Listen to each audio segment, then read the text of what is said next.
किती वर्षाची परंपरा साधारणतः आहे आणि काय नेमकं आजच्या दिवशी काय केलं जातं नेमकं? बऱ्याच वर्षाची परंपरा आहे.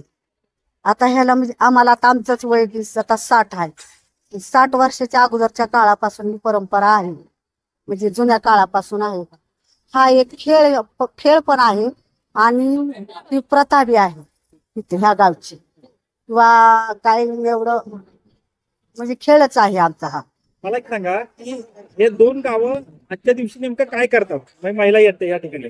त्या महिला येतात, आमच्याकडच्या महिला येतात खेडगावच्या बोरीगावच्या, आणि ह्या महिला इथं बार घालतात. बार घालतात म्हणजे एकामेकीला आपले शिवाय देतात, पण त्यांना बी त्याचा राग नसतो, आम्हाला बी त्यांचा राग नसतो. हा एक प्रकारचा खेळ आहे, पण ते आता तुम्ही पाहताल, पण हे तुम्हाला कळणार सुद्धा नाही काय शिवाय देतात ह्या महिला.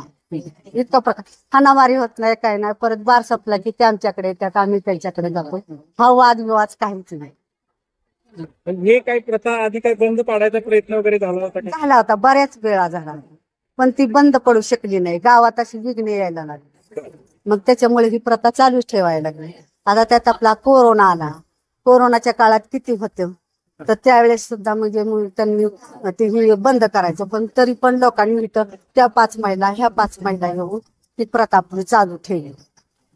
काही का नेमकी काय सांगितली जाते या ओढ्यावरची?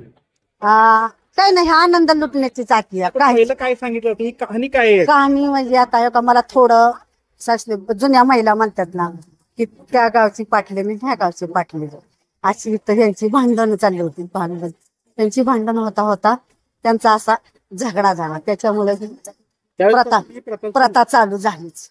त्या गावची ह्या गावची पाटली, त्या पाटील लोकांना मान आहे. असं नाव काय आपलं? चंद्रभागा पोपटराव गायकवाड.